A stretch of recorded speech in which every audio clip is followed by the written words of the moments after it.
to explore more about the transformative power of sports, we are now going to have a fireside chat.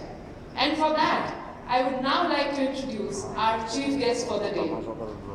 She is, well, I think the clap should go on when I just read out her current position. She is a co-promoter of Ultimate Table Tennis. She is a co-owner of Chennaiyin FC. She is a co-founder of Dani Foundation. And of course, the governing board member of ITTF Foundation.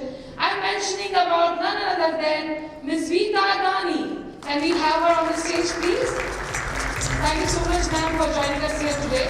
Let's tell a little bit more about her. Mrs. Veeta Dani is one of the few female sports entrepreneurs and philanthropists in India whose vision has transformed the country's sports landscape. Her pioneering contribution span across table tennis, football, and physical literacy. Please, ma'am, take your seat. In 2017, she co-founded Ultimate Table Tennis, UTT, India's premier table tennis league, which has given the sport global recognition, professionalized ecosystem, and of course, paved the way for India's Olympic aspiration. Her leadership earned her the place in the governing board of ITTF Foundation. As former president of the Mumbai City District Table Tennis Association and patron of Maharashtra State Association, she has championed grassroots development, organizing tournaments across 25 states to nurture the young talent. Beyond table tennis, she has co-owner of Chennaiyin FC, a two-time ISL champion club, and has driven grassroots programs that have introduced football to over 1 lakh children in Tamil Nadu. Can we have a big round of applause on this? That's a huge number, ma'am. Through the Dani Sports Foundation, she continues to promote physical literacy and overall development of sports in India. Please join me in welcoming the woman of courage, clarity, and commitment, Ms. Veeta Dani, here with us for a fireside chat. And along with that, we have Usha ma'am and Ramu sir. Please join us here. We would like to hear from you and talk about the transformative power of sports. Over to you. Thank you, Ms. Veeta Dani, for coming here today. We got really excited when your confirmation came that you'll be joining us, and we can't ask anything better. Thank you so much for your, spending some time with us. And we have some questions. You've had a remarkable life journey, definitely out of the beaten path. As a woman, sports entrepreneur in football and table tennis, and as a philanthropist, can you share your journey on how all these things happened for you? First of all, thank you for this larger-than-life introduction. The end of it, no matter what we do, we are still good human beings. So, to begin my journey, I was always encouraged as a child to be physically active. I grew up with 2 brothers and lots of cousins, male cousins. I had no girl cousin really around who was my age. So I learned to fight with them, including fist fighting.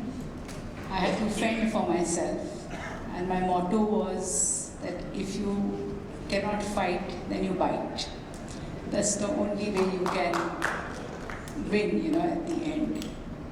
So this was my upbringing, and then when my children were born, I wanted to have the same journey for them.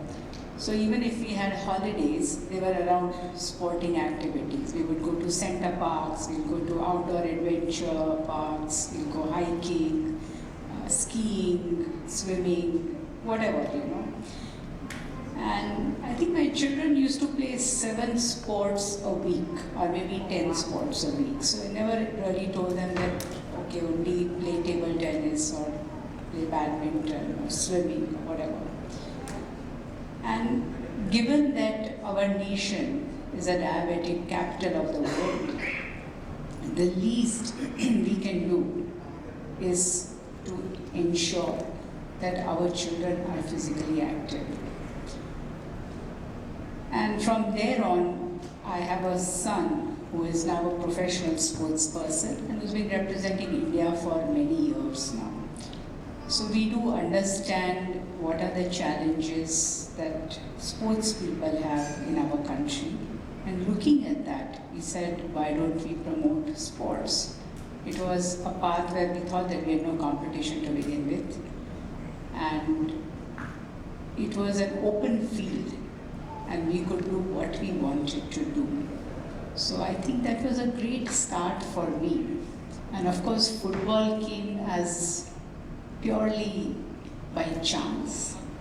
We had already thought of table tennis by then. And then, of course, Dani Sports Foundation and many more things that now we are involved with.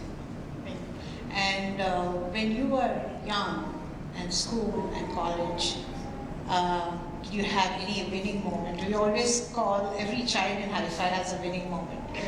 So, or a memorable moment that you want to share. My most memorable moment, I would say, was playing down with children in the building. So I grew up in a building with almost 21 or maybe 24 flats. Each flat on an average had 2 children. So we would have about 50 children playing down. And that was big enough a group to play with every day and with different sports, different skill sets, and different level of competition. But I think the most fun part that we had was in school. We used to play rounders. I'm sure many of you all would have played rounders of table tennis. And of course, often we didn't have rackets. So we used to play with books. And I think that was the most fun thing for me. And even if you see today, especially in places like United States of America, everybody has a table tennis table in their basement. So people, like say during a winter months or on a rainy day, cold day, people go down and play table tennis. Sometimes it becomes a dining table, sometimes it becomes a card table, it doesn't matter. But I think it's important to have that culture. And I think that's for me the biggest winning moment. And you were just talking about your son who is playing for India. And which sport is that? And how did you encourage him? Did you go with him everywhere when he was playing, or how did all that happen? So my son Mudit was a swimmer. Oh, nice. And then came an incident and he started playing table tennis. And then he had to decide between the two what to choose professionally. On one hand, he was assured, the coach actually assured me that your son will definitely reach the Olympics in swimming. And he said, I want to play table tennis. So as a mother, my heart really broke. And I said, oh my God, having these dreams of a mother, whose son will go and, participate in Olympics. And then I said, I cannot live my dreams through my children. They have to live their own dreams. And so he now plays table tennis. Nice. And I didn't tell him that you play one game against the other. I think it's important to let them find their own passion, let them find their own journey and their own dream. And I think that's most important. Thank you. Thank you for giving us that insight of as a mother. You are a business family connected to the Ambanis. Both business families are into sports, big time. What do you discuss when families get together? On the sports thing, I'm not asking anything else. Do you really want to know what we discuss? Where you get the best bhel puri on the road? No, that's it. On the sports? No, we don't discuss sports. Oh, you We just don't? have fun together. We discuss all the fun moments that we've had. Like as children, we grew up hiking a lot. So we used to go to Khandala in those days every weekend during monsoons and spend the whole day, to the extent that once we got all lost, and we couldn't find our way until we met some local villagers, and then they kind So we just talk about all the fun moments we have and not about sports for sure. Okay, thank you for that. I understand that Chennai FC has a very strong grassroots level player development program. Can you share a few success stories that touch your heart or from the ground? As Chennai FC, we are not very old. We are like 10 years? 11 years old. Yeah. And we started our grassroots program only about 7-8 years ago. We now have 18 soccer schools. But we have children whom we said that we will expose them to better quality. So we sent some of our children to Metz in France. Out of those 5 children, 2 of them made it to the national team. And one of them is really decorated. I mean, he's really done well. So if you look at Thapa, he's a young success story. And I feel to really get leaders, you need a whole generation. It doesn't happen in 3 and 5 and 7 years. So we have some of our children who are now picked up from Reliance Foundation, and they are doing really well. So I think they would be the real storytellers for the future. Okay. Have you tried getting a lot of children into the European leagues? Have the coaches from there come and scouted children in India? Those kind of things? I think Europe is way ahead of us as far as football is concerned. They have a culture of over 100 years, whereas we are only 10 years. Yeah. So we can't compare our journey. But we do have tap with Norwich City. But we have attempted this in table tennis, in our league over here, which is known as Ultimate Table Tennis. We get a foreign coach every year, who, along with the Indian coach, spends a lot of time with the players, almost 25 days to a month. And that's the place where there is a lot of learning. We do talent identification in table tennis. So out of some of the kids who have done well, one of them is now world number 3 in under 15. Wow. One of them is in top 13 in the world. So these are the kids who will actually be ready for 2036. And that's what I mean when I say that you need a whole generation for a player to have a success story. And of course, everything is not only about getting an Olympic medal. It's like this, you tell people it's not what you study in life, but it's what you do with the education that you have in life. So same way, it's not what you play, but what you do with the experience that you have. How do you contribute back to the sport? How do you contribute back to the society? And that's more important than anything else. Yes, true, very good. And your 3 main focus areas are football, table tennis, and physical literacy. How do these 3 shape the direction and vision of its efforts? We as a country have the youngest population in the world. How do we take advantage of this demographic data is up to us. Where we ensure that the youth is engaged in a positive way. Youth is the one that's going to have the eyeballs. They are the ones who are going to have the spending power, and they are going to change the nation. So how do we engage them into sport? That's critical. And I have seen this in last decade, just like y'all, that there is no greater equalizer than sport. There is no caste, there is no creed, there is no society, there is no gender that can differentiate between people.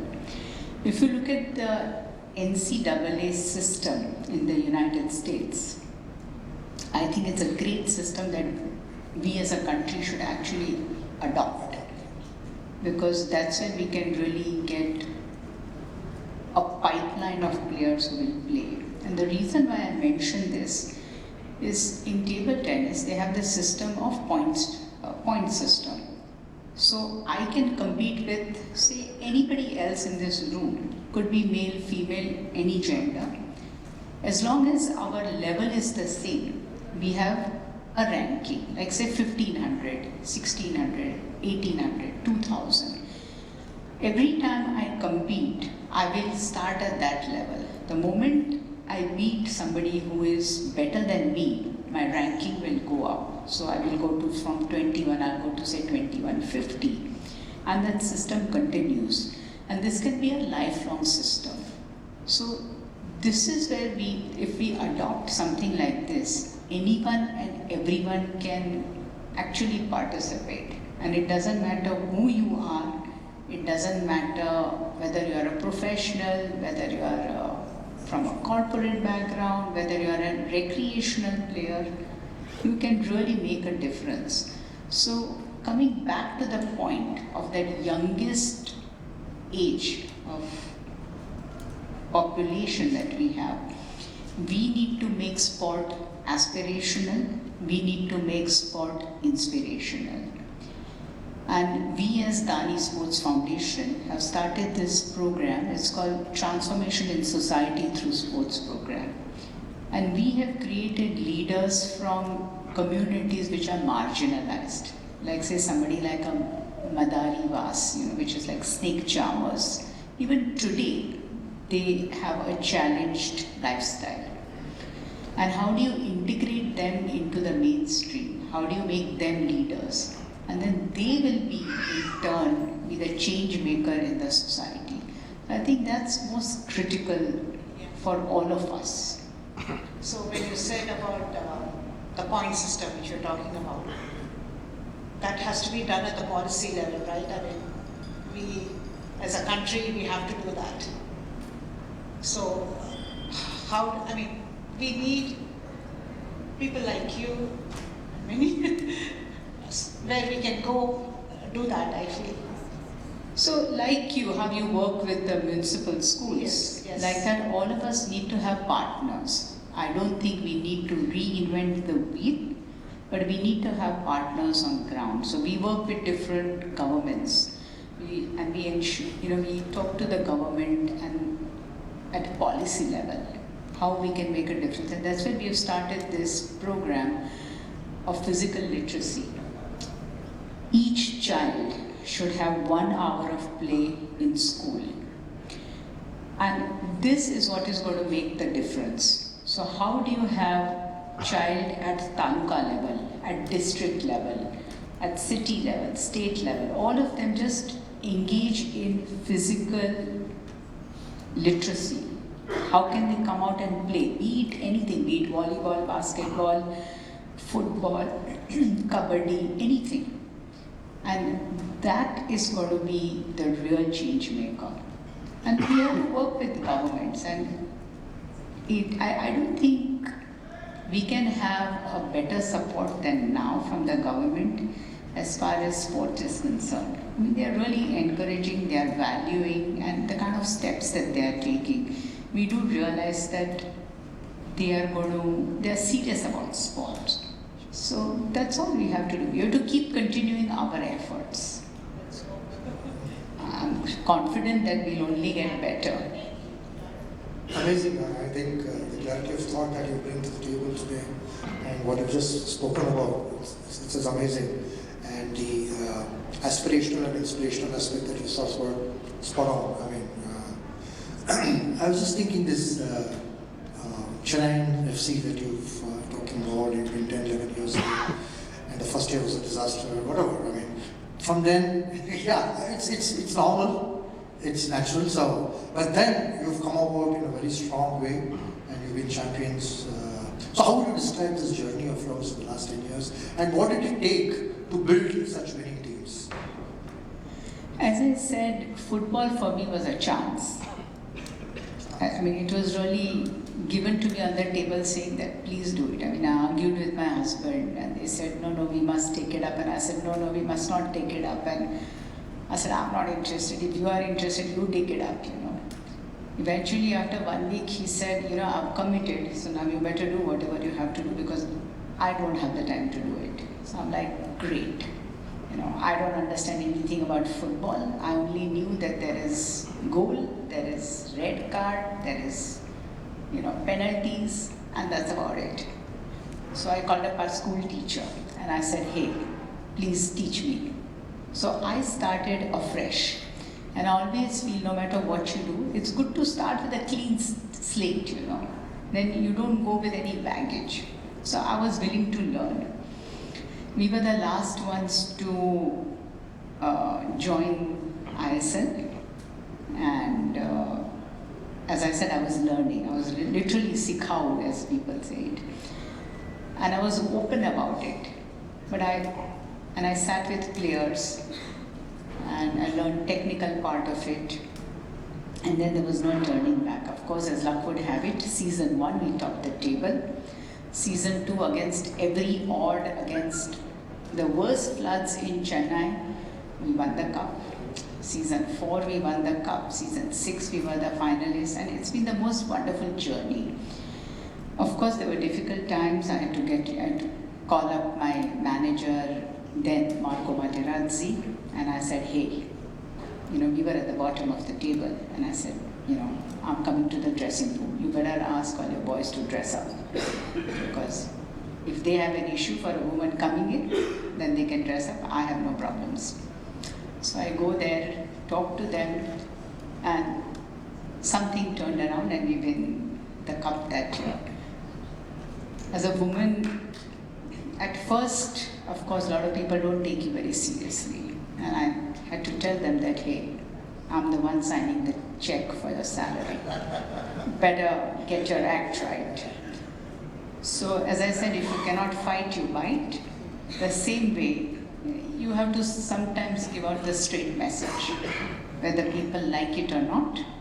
But it's important to put things in black and white.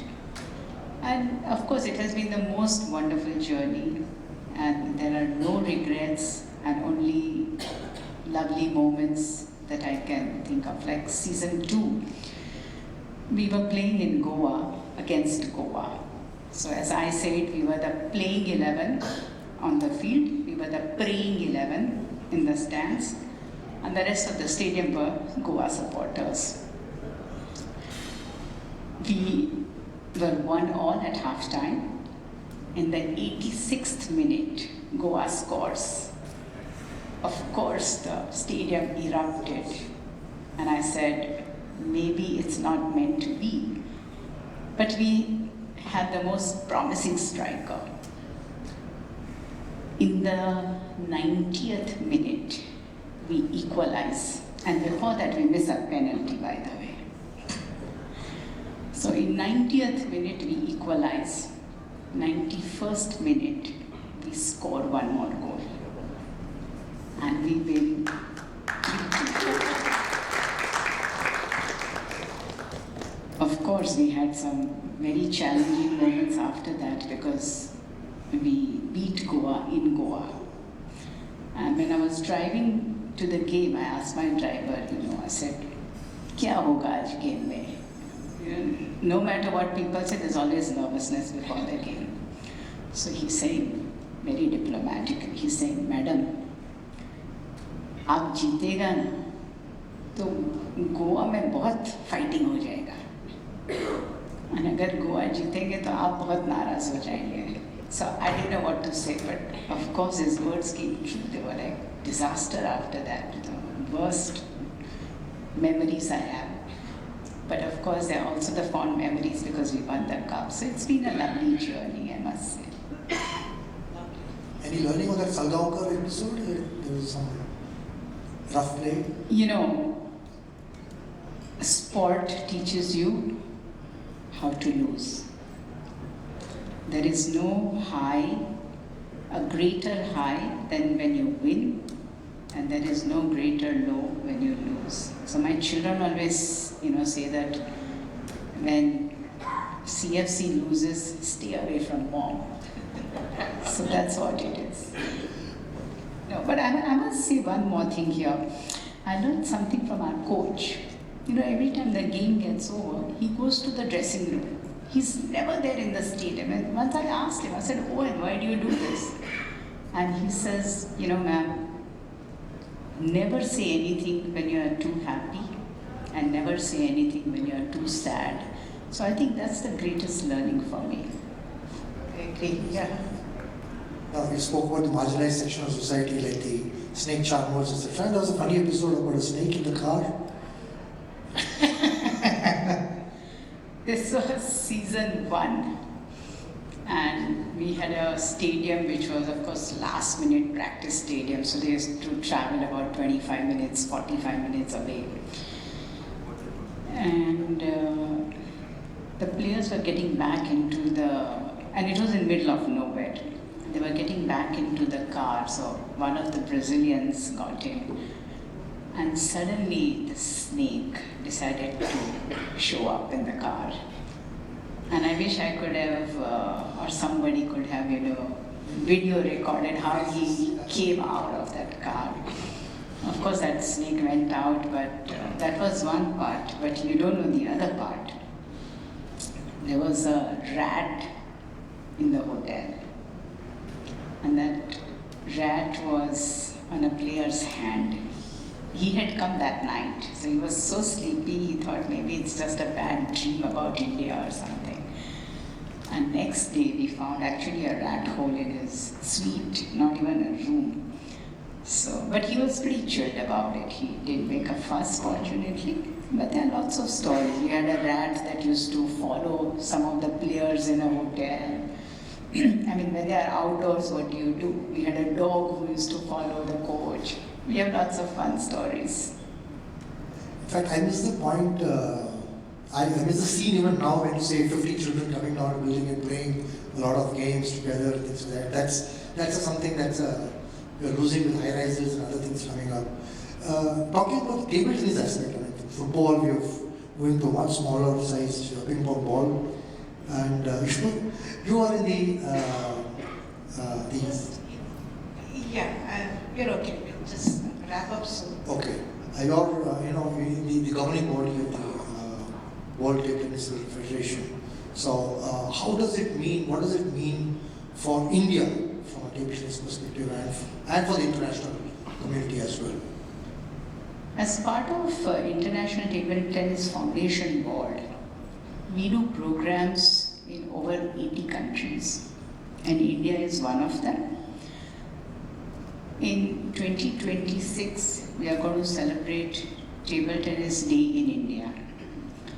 And we also are fortunate that they are having a program in India. They've invested for this program in India. But as part of foundation, we also work with Alzheimer's and Parkinson's players. And we have seen that over and over again, there is a huge difference in them. So at a future date, we also plan to bring some of those championships to India. So we can collaborate like this and bring a lot of these events to India where people in India can also benefit. So I feel the way ahead is always partnerships and collaboration. Good. Thank you for this. Yeah. So we're just going to do a quick rapid fire here. I'm no Karan Johar, but something I put together. Favorite athlete? Indian? Always. You want to know the name? Yeah. My son. Oh, nice. Global? I think Ma Long has been one of the greatest, as the GOAT of table tennis. Tenzin Dong, there are lots of them who are good. But I also like a French player. And he's all, I think, 18. And he won the bronze medal at the Olympics this year. And he's also, I think, artistic. So I really value players who go against every odd and excel in life. One sport you would love to try but you haven't yet. Kayaking. Correct. Most memorable sports moment you have witnessed live. Olympics. Nice. What is your favorite food? Jalebi rabdi or chocolate mousse? Neither. What is your I'm a sev puri lover, bhel puri lover. We like to eat vada pav on the road. Yeah, not That's true. What's your favorite thing that you do apart from your work and meetings and what's your favorite thing? I love to read. Love to read. Cricket, football, ultimate table tennis. What's your favorite? Ultimate table tennis. Your favorite movie on sports or a documentary also? Probably Invictus. If it is right, yeah. Dhoni and Abhishek Bachchan are co-owners of Chennai and FC. Who is fun to hang out with? Both. Who's more talkative? Both are very talkative. We have this perception of Dhoni that he's very quiet but he's also very chatty. But Abhishek is a true entertainer, I must say that. Thank you so much for your time, and it's been wonderful talking to you. I hope all our guests enjoyed hearing from Ms. Meeta Dani on football and ultimate table tennis, which is she's developed for a few years now. So thank you, Ms. Meeta. Thank you. Thanks a lot. Thank you. Thank you so much. Thank you so much, ma'am, for joining us here today. We would like to take this opportunity to share a token of love with you. Of course, we did not miss on that. And I think what a wonderful conversation. Can we have a big round of applause for...